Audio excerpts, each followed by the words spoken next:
Bienvenido al barrio. Les habla Anexis Morales. En este nuevo episodio del barrio nos vamos internacional, donde conocemos a Elina Pérez, venezolana, quien tiene maestría en gestión y políticas culturales y licenciada en comunicación social y en artes.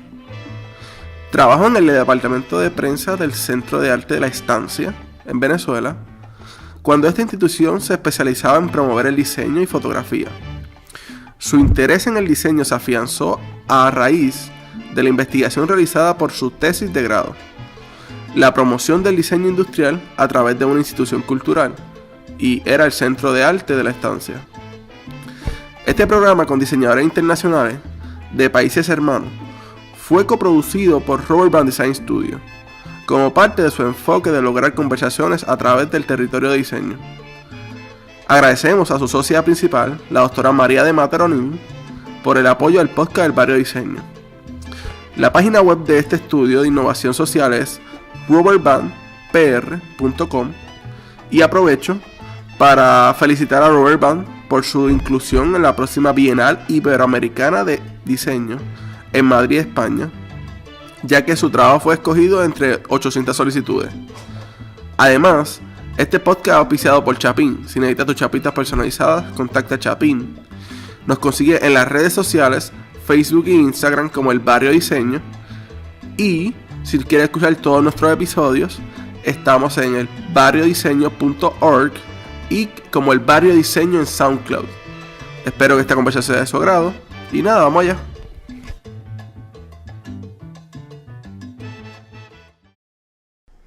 Bueno, hoy en el barrio nos movemos a Venezuela, donde estaremos hablando con Elina Pérez sobre la comunicación social, el periodismo,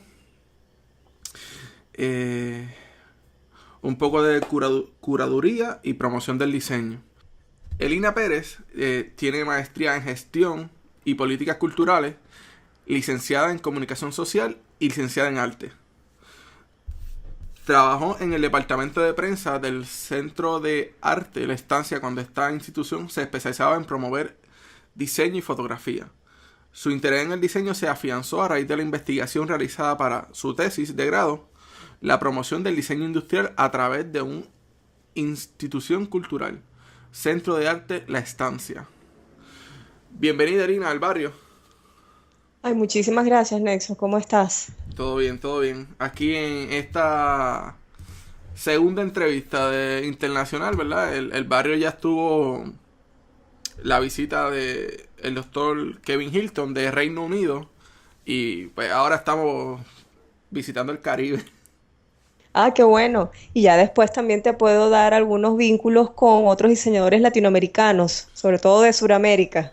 Sería súper, ¿verdad? Este conocimiento, ¿verdad? De otros diseñadores del Caribe y ver sus trabajos y qué están haciendo. Y Sí, cómo. como comentaste al principio, para ampliar el territorio del diseño en Hispanoamérica. Sí, yo entiendo que eso es algo especial, ¿verdad? De lo que está gestionando ahora mismo el barrio. Y es que pues se está tratando de generar material en español y olvidarnos, ¿verdad? Del mercado americano, sino enfocarnos en lo que es, ¿verdad? En nosotros, Sí, en el Caribe y en Centroamérica y Suramérica. ciertamente. Es importante poder también revisar lo que estamos haciendo y por allí seguramente va a emerger mucho de nuestra identidad en el diseño. Elina, yo comienzo siempre los podcasts con la pregunta, ¿por qué diseño? ¿Qué te trajo al diseño? Y, y por qué, ¿verdad? ¿Qué te motiva a estar en este campo? Ah, imagínate, bueno, esa es una pregunta que siempre me hacen porque, eh, bueno, la gente de entrada piensa que soy diseñadora, incluso acá en Venezuela, incluso siempre comento que mi hijo piensa que soy diseñador y siempre le he aclarado que no. Mi formación académica es como periodista y licenciada en artes. Ambas carreras las estudié en Venezuela, pero cuando estudiaba la licenciatura en arte, que fue la segunda, comencé a trabajar en el Centro de Arte La Estancia. La Estancia en los años 90 en el 95 que fue inaugurada, fue la Acción Cultural de Petróleos de Venezuela y fue justamente inaugurada o creada para promover diseño gráfico, diseño industrial y fotografía. Bueno, yo en ese momento, como periodista y estudiando artes, yo sabía siempre que quería especializarme en un área cultural, pero todavía en ese momento no sabía exactamente en qué hasta que apareció el diseño en mi vida gracias al Centro de Arte de la Estancia. Allí caí, fui contratada para el área de prensa y promoción. Bueno, conocí muchísimos diseñadores, tanto venezolanos como extranjeros, porque en aquel momento había un presupuesto generoso y se hacían eventos como los encuentros suramericanos del diseño, que se hicieron dos, se traían exposiciones internacionales e incluso la estancia en aquel momento tenía una biblioteca especializada en diseño. Eso era realmente una delicia porque se respiraba diseño. Bueno, en ese momento, para el 98, empecé a hacer la tesis de grado de la Escuela de Artes y justamente decidí irme por esa área, ¿no? Agarré la mención promoción cultural y la tesis fue sobre la promoción del diseño industrial en Venezuela a través del Centro de Arte de la Estancia. O sea, estaba justamente en el sitio ideal para poder investigar. Y bueno, culminó la tesis, la presentó con éxito, fue mención publicación y como la universidad ya en aquel momento, la Central de Venezuela, empezó a tener como problemas para editar los libros, una compañera de la escuela que trabajaba en aquel momento en el portal Venezuela Analítica me dijo que me propuso publicar la tesis por capítulos como si fueran artículos. Entonces, bueno, yo la fui, vamos a decir, desensamblando, adaptándola un poco con un lenguaje periodístico y se fue publicando. Fueron, wow, como 20 entregas, ¿no? Wow. Y desde allí empezó a surgir trabajo, todo relacionado con el diseño, las curadurías para el Museo de la Estampa y del Diseño Carlos Cruz Diez, la invitación para escribir en el libro Diseño Gráfico Latinoamericano de la editorial Trama de Ecuador y también para el libro Historia del Diseño en América Latina y el Caribe, que se publicó en Brasil, tutoriado por Silvia Fernández de la Universidad de La Plata, Argentina, y Gibbon Siepe. Entonces, bueno, yo digo que de alguna manera el diseño como que me escogió, porque esas publicaciones rindieron frutos laborales y después, bueno, fui como que adentrándome cada vez más en el tema y bueno, hoy en día organizo eventos, doy charlas, todas asociadas con promoción e historia del diseño en Venezuela. De hecho, ayer estuve en un conversatorio diseño de productos en Venezuela, donde se hizo una panorámica desde los años 50 hasta el presente. El inicio fue con una pionera del diseño de productos en Venezuela, Isabel Castillo de Salazar, colombiana, que llegó a Venezuela en el 58, se quedó viviendo en este país y bueno, ya ha aportado muchísimo desde al diseño como a la docencia. Wow. Bien interesante. ¿Verdad? Se me hace bien interesante el punto de que tengan una biblioteca del diseño en Venezuela. Ay, bueno, había. Eso es una de esas tragedias que hemos tenido recientemente con el chavismo. Porque, bueno, te voy a contar en poco la historia, ¿no? Ajá. En el 2002 hubo un paro petrolero acá en el país y la estancia cerró. Eso pertenece todavía a Petróleos de Venezuela. Y en aquel momento, cuando retoman la estancia, los nuevos gerentes, ya vamos a decir, afectos al oficialismo, al chavismo, ellos interpretaron como que el diseño es oligarca, que es para ricos, que es elitesco, o sea, una malinterpretación del diseño. Y bueno, le cambiaron totalmente la línea de investigación y de exposiciones al sitio, lo convirtieron en un centro para la promoción de artes populares, bueno, cosas que yo realmente no tengo nada en contra, como persona que trabaja en la cultura, creo que creo en la diversidad, pero lo que sí nos pareció terrible a que trabajamos en el área del diseño es que desaparecieron la biblioteca. Y todavía nadie sabe exactamente qué pasó con eso, porque varios de los museos estuvieron detrás de esa colección. Hay gente que dice que vio los libros en cajas en la calle, o sea, para que el que pasara los recogiera. Y bueno, eso todavía sigue siendo una leyenda urbana porque los libros de la estancia no sabemos exactamente qué los hicieron. Wow. De verdad. Sí, historia fuerte. Eso de verdad que es impactante, ¿verdad? Y si fuera cierta, ¿verdad? Esa leyenda urbana le rompe el corazón a cualquier diseñador. Bueno, es que aquí muchos todavía estamos con, como decimos, con un guayabo cuando recordamos esa historia.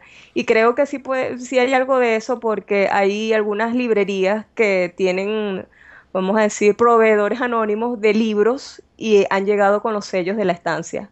Así que, de alguna manera esa biblioteca no pasó a la Biblioteca Nacional ni a ninguna de las bibliotecas de los museos, sino como que fue o regalada o así rematada o bueno. Una historia un poco oscura. Y cuéntame, ¿cuál pudiera, ¿verdad?, ser el rol del diseño en cambios sociopolíticos, ¿verdad? Ya que tú estás involucrado tanto en lo que es la política de Venezuela. Bueno, realmente mi involucramiento viene de la preocupación.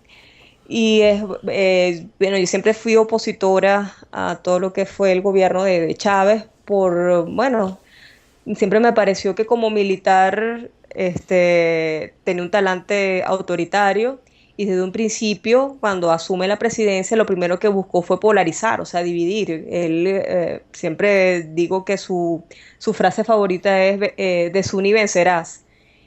Y bueno, entonces en el 2008, ya con unos cuantos años de Chávez en el gobierno de presidente, empezó a preocuparme tener la sensación de que estaba siendo avasallada por la propaganda del gobierno.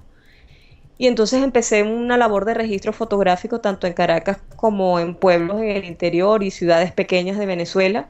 Y bueno, constaté que sí, pues, que el país estaba prácticamente empapelado en sus espacios públicos. Y entonces, bueno, allí fue que comencé a ver cómo podía leer o interpretar ese fenómeno.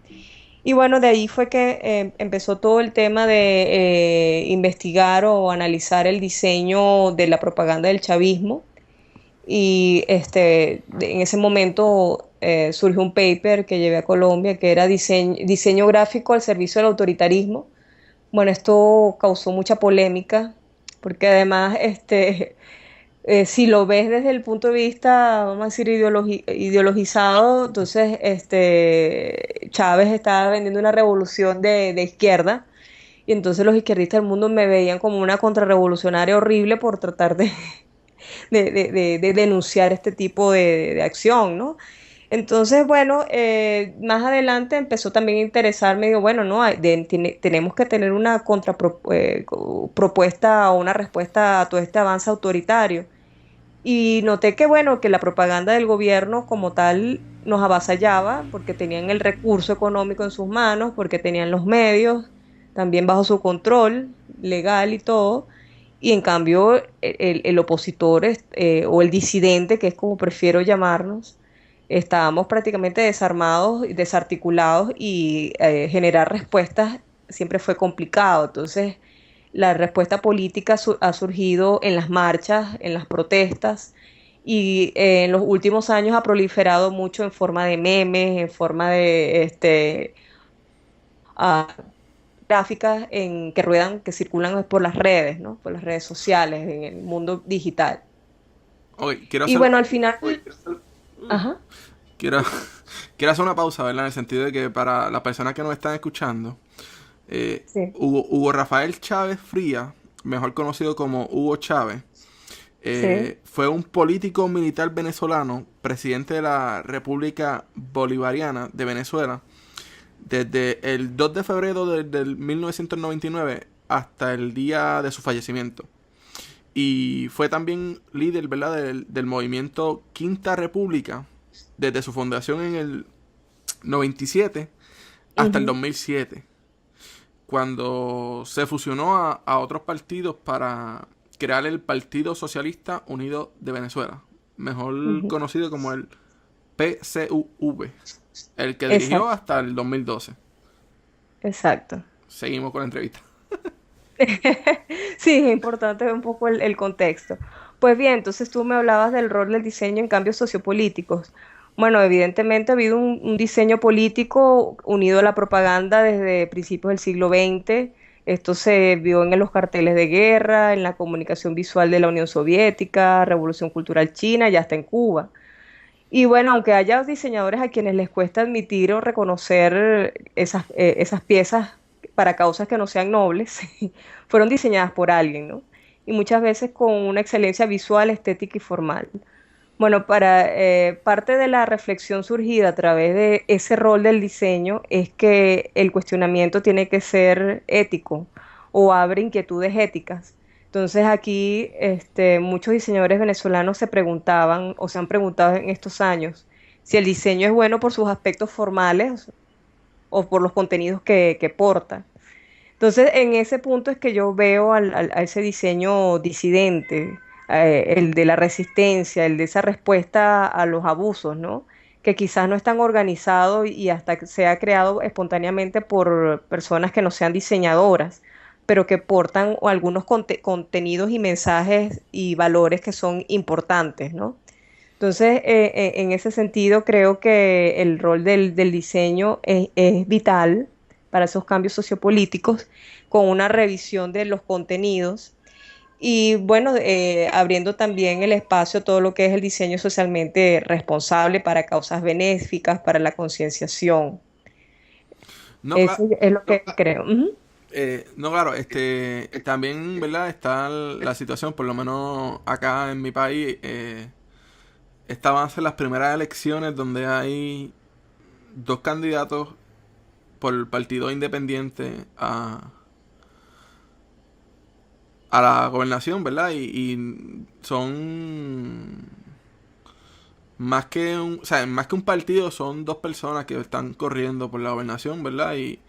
Y es ver el cambio a través de que ha hecho el uso de diseño y comunicación visual en sus campañas y cómo han estado abacorando estas redes sociales. Sí, bueno, actualmente las redes sociales además producen un aceleramiento en la circulación de la información y eso realmente ya es vertiginoso y casi que, bueno, muy difícil de controlar.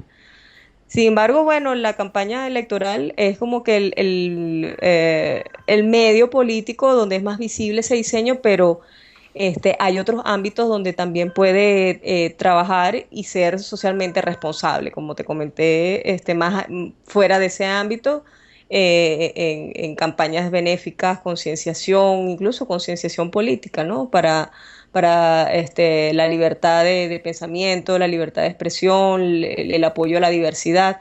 Todos estos mensajes siempre tienen su contenido político y son importantes. ¿Y cómo crees que, ¿verdad? ¿Cómo impactó el diseño de la propaganda y el activismo durante la incumbencia del pasado presidente Hugo Chávez? Bueno, ha afectado mucho, realmente. Creo que el país ha sido bastante modificado a través del diseño de propaganda. Bueno, un poquito haciendo los antecedentes, en el 2002, que fue el año del paro petrolero, que justamente ya te lo había mencionado por el tema de la biblioteca de la estancia, se produjo también un golpe a Chávez que estuvo unas horas fuera del poder, pero los militares lo devuelven y a raíz de que reasume la presidencia, él generó un cambio de estrategia y fue esta una estrategia comunicacional. Se crea ese mismo año el MISI, que es el Ministerio de Comunicaciones e Información, que era la entidad que se encargó desde aquel momento de normar, reglar y generar todas las comunicaciones del gobierno, incluso la propaganda. Y todo esto con una estrategia de campaña electoral permanente. Esta campaña fue avasallante, como ya te había comentado, porque abordó absolutamente todos los medios tradicionales y también los emergentes. En los tradicionales hubo un uso realmente, o todavía existe, un uso muy fuerte de los audiovisuales, sobre todo la televisión, con lo que nosotros llamamos las cadenas presidenciales. Chávez era famoso porque podía hablar por televisión 4, 5 y 6 horas seguidas. Wow. Era realmente un fenómeno hablando, ¿no? Pero además era un gran histrión, porque era un personaje que cantaba, bailaba, echaba chistes, echaba cuentos personales, o sea, era histriónico, era hasta entretenido. Y eso es lo que hereda Nicolás Maduro, pero bueno, no tiene ni el carisma, ni la gracia, ni el conocimiento de Chávez, ¿no? Pero bueno, fuera del audiovisual también pasó a lo impreso, que fue lo que realmente me interesó por el tema del diseño gráfico. Entonces teníamos carteles, vallas, pendones, hasta la ropa de los funcionarios en rojo con la imagen de Chávez o con logos o con la bandera. O sea, había realmente una inversión o un gasto muy, muy, muy fuerte en producir propaganda en todos los medios y en todos los formatos posibles. Esto impactó, por supuesto, el principal público, porque también tú mencionabas algo de eso en tu pregunta, fueron los seguidores de Chávez, o sea, el chavista. Sí, Y en cuan- qué clase social, ¿verdad? Fue la más impactada por esta estrategia de diseño, por la propaganda, y cuáles, ¿verdad? ¿Cuáles fueron los símbolos construidos que influenciaron la cultura popular venezolana? Bien, en cuanto a estratos sociales, el grueso del chavismo eran las capas bajas, la BE, es decir, aproximadamente un 70-80% del país, o sea, una masa fuerte, ¿no? Hay un grupo grande. Y en cuanto lo otro que preguntas de la simbología y cómo esto afectó, Ujú. bueno, el primer símbolo fue cromático y es el uso del rojo. Y sobre todo en los mitines o las concentraciones que llamaba Chávez, era impresionante ver esa gran marea de gente vestida toda con franelas rojas, con ¿cómo es que le dicen?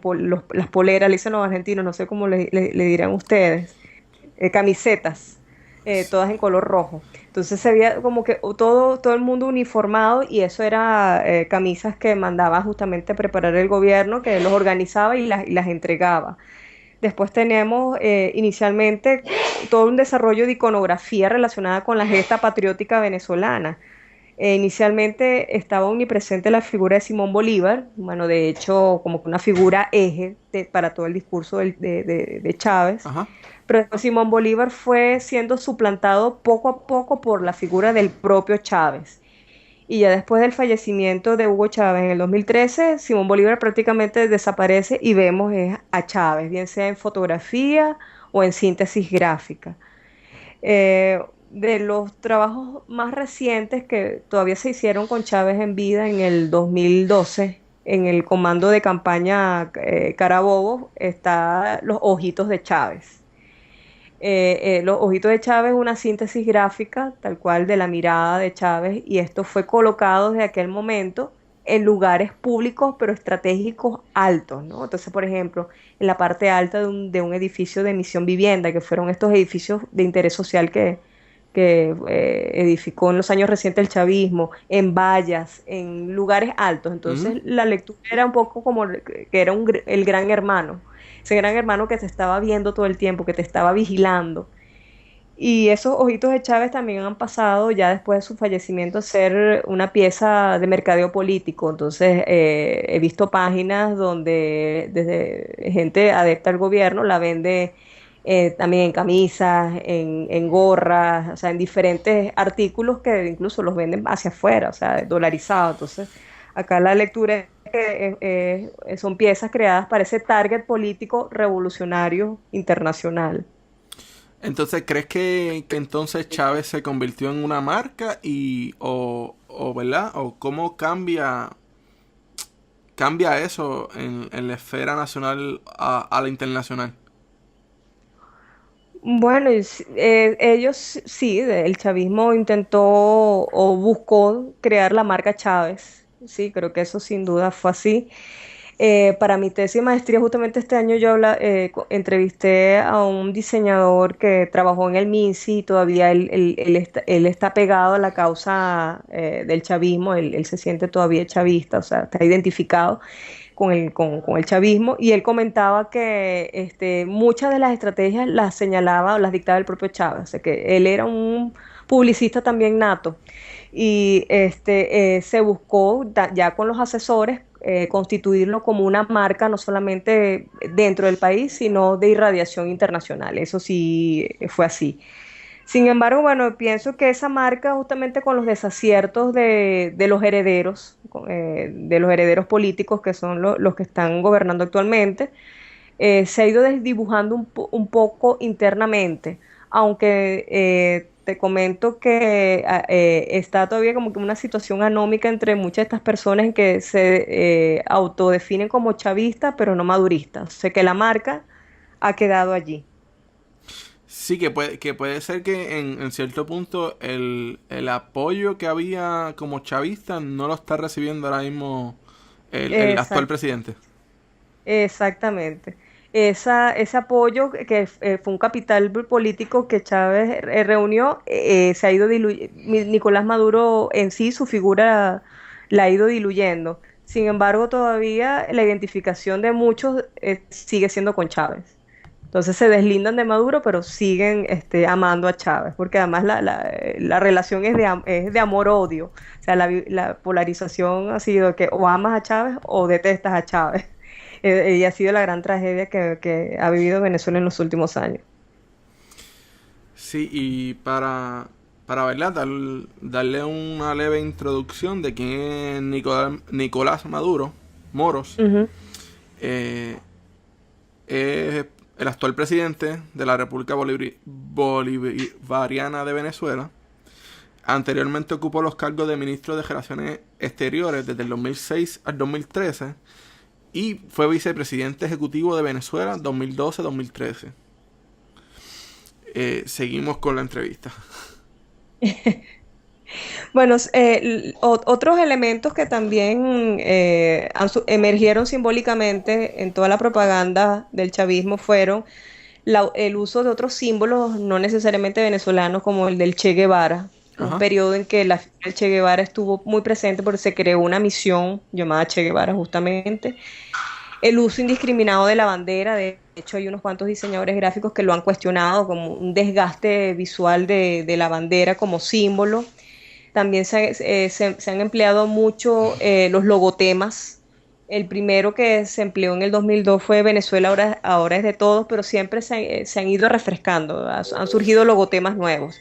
Con Chávez el pueblo es el gobierno y así van, ¿no? Entonces, que son elementos o lemas que se van colocando en las piezas de comunicación del MINSI y esto debería permear a todas las entidades, ¿no? Y después otro elemento ha sido la transmisión de valores militaristas, guerreros, no civiles. Y justamente muchos diseñadores gráficos dicen que en el caso de haber un cambio, de buscar generar un cambio, lo que hay que recuperar son los valores civiles y apartar un poco esos valores militaristas guerreros, ¿no? Entonces sí hay unas significaciones alteradas, porque la tónica también de la propaganda era polarizante, donde el chavismo, por supuesto, se autodefinía como bueno, valores positivos, y una demonización de la oposición. Entonces, como el enemigo asociado con el imperio, bueno, los valores justamente radicalmente opuestas a lo que ellos se postulaban o se presentaban a ellos mismos. Sí, claro, al público que nos está escuchando, los logotemas son los eslogans que conocemos aquí en Puerto Rico. Sí, exacto. Es la parte, ¿verdad? Esa serie de palabras que hace la acción o el punto cambiante de motivar al usuario. Sí, exactamente. Eh, es interesante, ¿verdad? Porque estuve viendo, ¿verdad? A través de los documentos que me enviaste, que, que esto fue algo bien de impacto, ¿sabes? Social, tanto nacional, al igual que internacional, ¿verdad? Porque Sí. entiendo que la perspectiva que tenían nacionalmente no era la misma internacional. No sé si me explico bien, ¿verdad? Pero... Sí, no, la percepción tuya es correcta, sí, fue así. Ujú. Y ¿verdad? ¿Cómo tú crees que el diseñador, ¿verdad? De esta región, Venezuela, Puerto Rico, el Caribe, puede ser un agente social de cambio, ¿verdad? Más allá, ¿verdad? Del cambio social que ha visto político en Venezuela, ¿verdad? ¿Cómo tú crees que pueden encajar en este contexto de agente de cambio en Latinoamérica?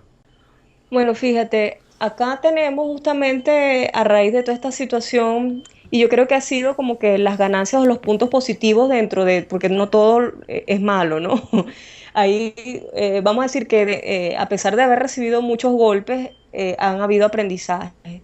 Y en el gremio del diseño, en las escuelas se están generando discusiones sobre cómo impactar socialmente en el país, o sea, cómo generar o cómo crear profesionales que sean interesados y que aporten al desarrollo social de Venezuela. En particular hay una escuela que es la que tiene el trabajo más adelantado, que se llama Prodiseño, y ellos todas las tesis desde hace 8 años están son de aplicación para trabajo social.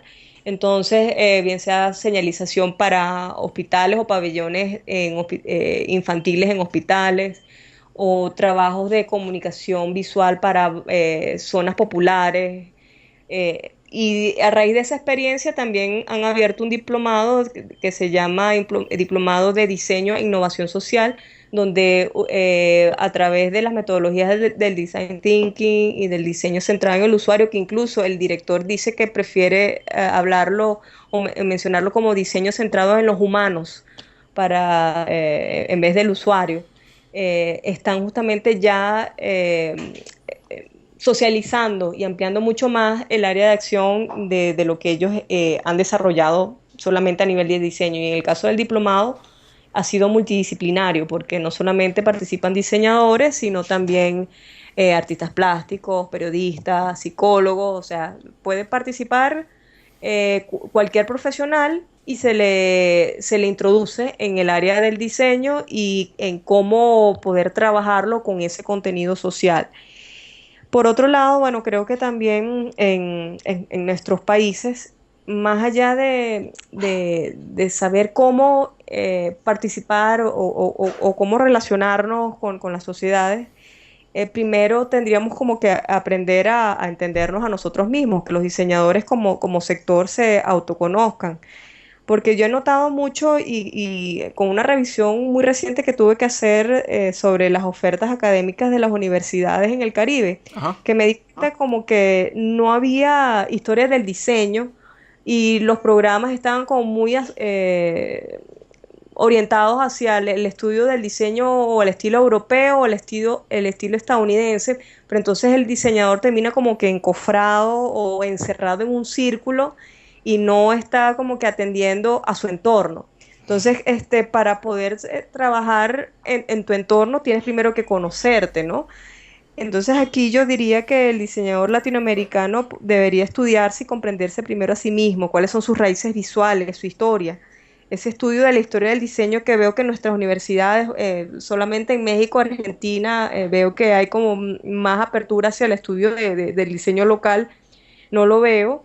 Es importante que a esas nuevas generaciones se les inculque, o sea, que empiecen a observar su entorno, o sea, qué necesidades hay, cuál es mi pasado, mi patrimonio, mi herencia, qué es lo que se ha hecho antes, por qué se hizo de esta manera y no de otra, incluso hasta mi pasado prehispánico, cuál es mi patrimonio visual que yo puedo utilizar, que está todavía en el inconsciente colectivo para ser mucho más eficiente en mi contexto. Entonces, pienso que todo esto debe partir de un autoconocimiento del diseñador o de los diseñadores en nuestros países. Claro, no, estoy totalmente de acuerdo, ¿verdad? Yo estoy con esa misma inquietud, ¿verdad? Por eso surge el proyecto del barrio y fue por unas lagunas universitarias de que no podía tomarle referencia diseñadores puertorriqueños porque pues no estaba esa información concreta para poder entonces estudiar y ver qué ha pasado en el diseño aquí en Puerto Rico. Sí, en cierto modo, ¿verdad? Conocí parte, ¿verdad? De lo que fue la Divetco en los años 50 en Puerto Rico. Conozco de lo que fue la época del Carter. Y y fui como que entrando, ¿verdad? A conocer un poquito aquí, un poquito allá. Pero sí, lo importante que es conocer la historia y conocer, ¿verdad? Nuestra trasfondo Sí, sí, cultural nuestros orígenes, ¿verdad? es algo bien esencial. Sí, sí, sí, los orígenes, las raíces, sí. Muchas escuelas como que no lo entienden, pero yo creo que es esencial. En mi caso, bueno, yo lo he hecho como muy individualmente y a través del blog es que, bueno, ya este año he comenzado a difundirlo más entre los medios de comunicación y a recomendarlo entre mis colegas para que lo utilicen como una herramienta didáctica. Parte de haberlo iniciado en el 2009 fue, bueno, el interés histórico, pero también para ayudarme en mis clases, porque yo a mis estudiantes obligatoriamente cierro invitándolos a hacer una investigación sobre el diseño venezolano. Entonces, por supuesto, todos como se van para internet primero, lo primero que consiguen es en mi blog. Sí, Entonces, allí yo no les digo nada y después me dice, profesora, la conseguimos a usted. Le digo, ah, bueno, investigaste. Entonces, todos quedan maravillados y eso es lo que me parece bonito, ¿no? De que más allá de que puedas conocer lo que hace un diseñador en Estados Unidos maravillosamente o en Europa, es que nuestros jóvenes también vayan revisando qué es lo que han hecho nuestros pioneros o los maestros o quienes le han antecedido. Y eso va a impactar positivamente en su quehacer. E incluso digo yo hasta en la autoestima, porque muchas veces como que tienen la idea de que no, que aquí no servimos, que no hacemos las cosas bien, y después cuando lo ven dicen, wow, en el caso venezolano hay un Santiago Pola, hay un Álvaro Sotillo, o sea, hay gente que ha hecho un trabajo de altísima calidad. sí, al que ¿verdad? Nos está escuchando y quiere ver más sobre Lina, puede también visitar su blog que es diseñoenvenezuela.com y conocer sobre lo que es el diseño de su país y ver más de lo que ella hace. Es bien interesante, Lina, que ¿verdad? Tengamos esto en común, que te has dedicado también a, como quien dice, a documentar y a estudiar toda esta parte cultural y histórica para poder seguir reflexionando sobre el diseño y los estilos de diseño de cada país. O sea, en el caso tuyo, ¿verdad? Venezuela, en el mío, Puerto Rico. Y Sí, importante. Ujú. ¿cuáles tú entiendes que, ¿verdad? Son los retos en la educación de Venezuela en cuanto al diseño y cuáles tú ves que son las oportunidades más grandes? Porque si ponemos en el ejemplo puertorriqueño, ¿verdad? Hay varios estudios de diseño, pero mayormente la oportunidad de trabajo se consigue en el ámbito publicitario. Ok. O sea, yo soy una persona que miro más hacia lo que es la innovación social y esta parte, ¿verdad? De ayuda a la comunidad y de trabajar con organizaciones sin fines de lucro.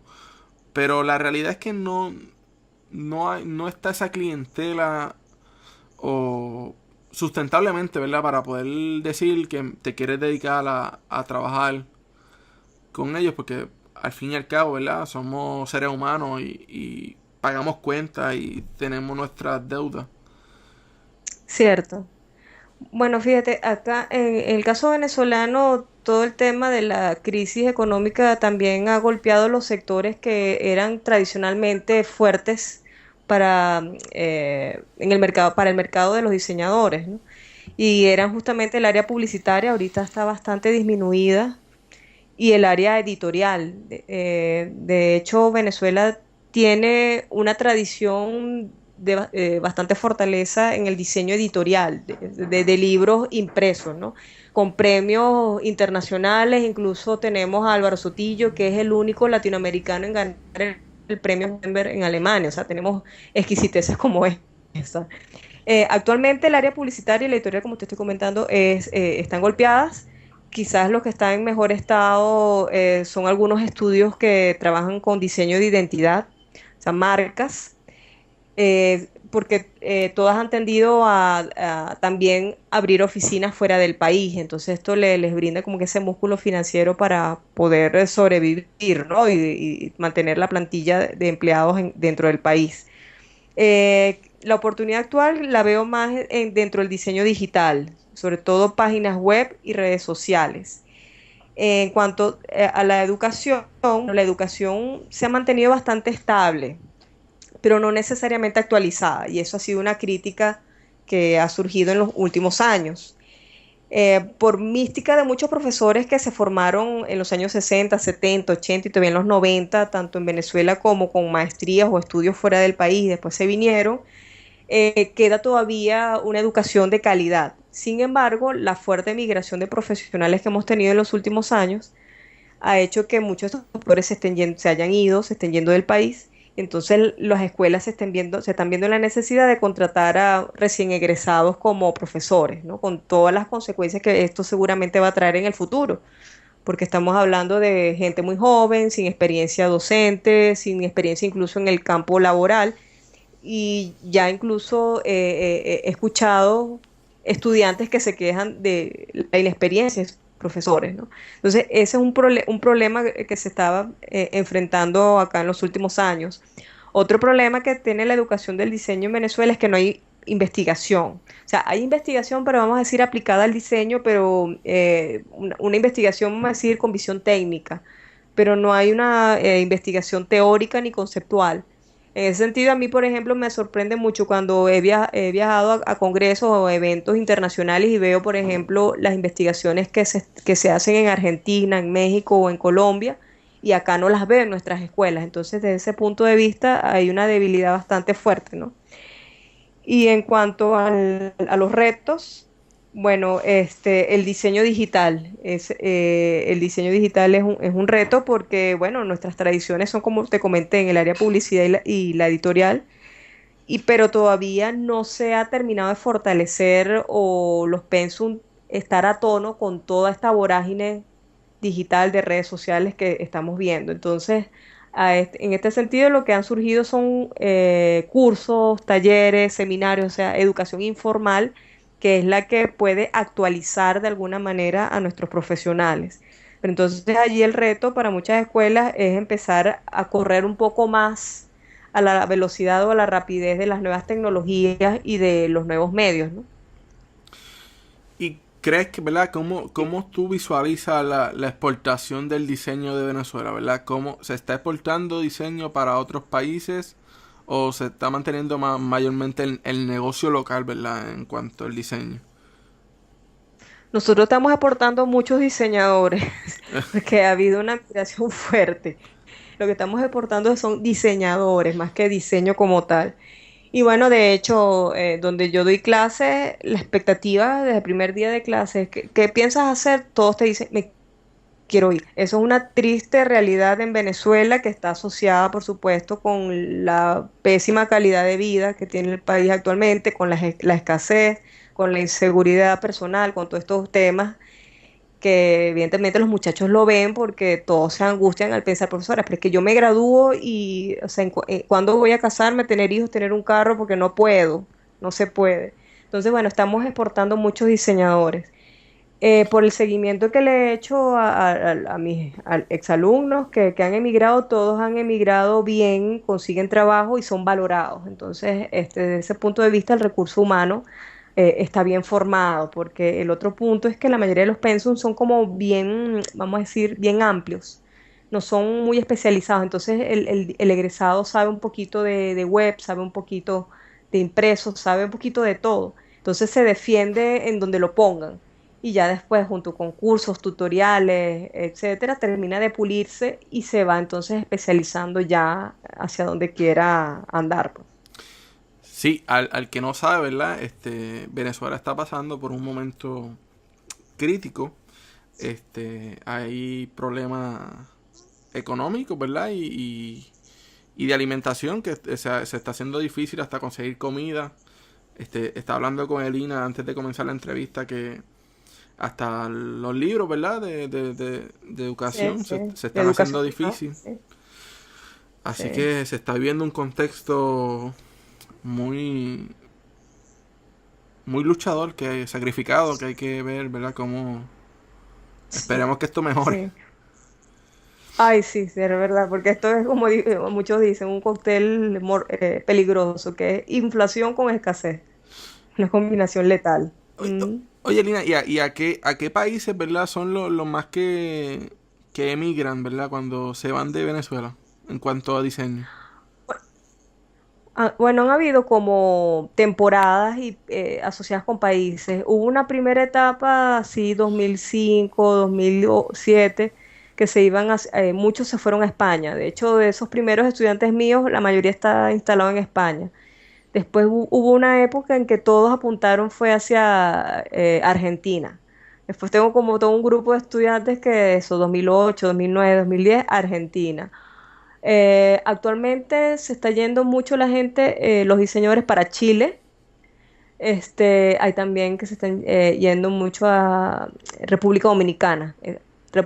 Chile y República Dominicana son los dos países que son el objetivo, son la mira de los diseñadores venezolanos. Yo estuve, ¿verdad? Hace poco hice un viaje a República Dominicana, más como, ¿verdad? De vacaciones, pero terminé con la curiosidad de visitar estudios de Ok, diseño y ¿verdad? Ver cómo estaba el trabajo allá. ok. Y es impresionante, ¿verdad? Porque, o sea, uno piensa que República Dominicana está un poco atrasado, ¿verdad? En el ámbito de diseño, desde la Sí, percepción, ¿verdad? Desde aquí de Puerto Rico, pero sí, cuando entré allá me di con un contexto totalmente diferente. ok. ¿Sabes? Vi un adelanto en cuanto al diseño industrial y vi un adelanto en cuanto comunicación visual ¿verdad? Se podía apreciar. Y lo más curioso era que yo iba transitando, ¿verdad? Por la carretera con los taxistas y yo creo que cada unos 30 50 metros había un cartel diciéndote como que recuerda ponerte el cinturón de seguridad. No tomes si guías. ¿Sabes? Y la verdad que es bien chistoso, ¿verdad? En el sentido de que uno no suele ver como que estas propagandas solamente más que en televisión o radio. Y, Sí, y verlos ok. como literalmente como letreros de carretera. Es algo bien chistoso. Ujú. E impresionante. Ok. Sí, bueno, ahorita en República Dominicana está haciendo ese imán y muchos buscan terminar estudios también allá y creo que tiene que ver también con ese adelanto que estás viendo, o sea, que a nivel incluso de educación ellos han evolucionado positivamente. Sí, entiendo, ¿verdad? Que tienen ahora, han tenido hace varios años una unión con la Universidad de Parsons en Nueva York. Y Sí, que alto de chabón. sí, y entonces yo entiendo que eso es algo de verdad bien beneficioso en el sentido de que pues si estás bien enfocado en lo que estás haciendo como diseñador, es un brinco grande que da y un salto a la gran manzana como en Nueva York. Sí, es como el paso intermedio. Bueno, para ir cerrando la entrevista, Lina, ¿qué sabes del diseño en Puerto Rico? ¿O conoce a algún diseñador en Puerto Rico? ¿O de su trabajo? O ve algo, y también quiere ver, ¿verdad? Si ve algún paralelo en cuanto al diseño de Puerto Rico y el diseño de Venezuela. Nexo, fíjate, y como te comenté, yo vi las preguntas un ratito antes y traté de hacer la tarea, pero no pude. O sea, en el sentido de que de verdad no conozco del diseño puertorriqueño. El único nombre que enseguida se me vino fue Isis Sanabria, que creo que es súper internacional, ¿no? Por los discos las portadas de discos de salsa y la Fania. Creo que ese es el gran puertorriqueño en el mundo del diseño gráfico, o sea, porque creo que en todos lados deben conocerlo. De lo que se hace actualmente realmente no tengo conocimiento, fuera también de la profesora María de Mater O'Neill, pero ya estamos hablando ya de nivel también de investigación. Y hay otra puertorriqueña que, bueno, tiene también vínculos con Venezuela que admiro mucho desde hace mucho tiempo, es investigadora, se llama Lili Díaz. Lili es su padre era venezolano, su mamá puertorriqueña, y actualmente, bueno, tiene muchos años como docente investigador en la Universidad de Alvar Aalto en Helsinki. O sea, entonces mi nexo con Puerto Rico siempre ha sido a través de Lili, pero más allá realmente no tengo conocimiento de cómo está el diseño gráfico en Puerto Rico. De hecho, creo que va a ser la tarea pendiente por hacer. Pues fíjate, es interesante, ¿verdad? Porque me mencionaste a Isis Sanabria y literalmente yo estoy detrás de él por entrevistarlo. Y dije que si ¿En tenía, serio? sí, dije que si tenía que viajar a donde esté, yo viajaba solamente por entrevistarlo, ¿verdad? Y Sí, sí, sí. No, bueno, imagínate, yo también estaría loca por entrevistar a ese señor, de verdad que el trabajo me parece que es maravilloso. Todavía esas portadas lucen, wow, vigentes, todas. así Eh, mismo a es. que, eh, a- sí, no, impresionante, realmente, qué talento. Pero tal cual, cuando leo la pregunta dije, Isis Sanabria. Eso fue no, el nombre. Dije, no, lo admiro mucho, realmente. Ah, bueno. Pues, Elina, ha sido un placer, ¿verdad? Poder tenerte en el barrio, poder comenzar estas conversaciones, ¿verdad? Con diseñadores latinoamericanos. Y qué mejor, ¿verdad? Empezar por Venezuela contigo. Espero tenerte en alguna próxima entrevista o algún otro conversatorio. Ay, Y, sí, ojalá. Sí, a la orden. y veremos a ver cuando te traemos a Puerto Rico para que entonces conozcas diseño puertorriqueño y te des la vuelta por el barrio. Ah, buenísimo. No, yo encantadísima. Y bueno, nos mantenemos en contacto para ver también qué otros datos del diseño puertorriqueño me puedes brindar. Y también yo poderlo ampliar acá con mis estudiantes, porque esa es la idea, pues ir conociendo cada vez más del diseño latinoamericano. Bueno, Elina, gracias por estar en el barrio hoy y nada, hasta el próximo episodio. Muchas gracias a ti por la invitación.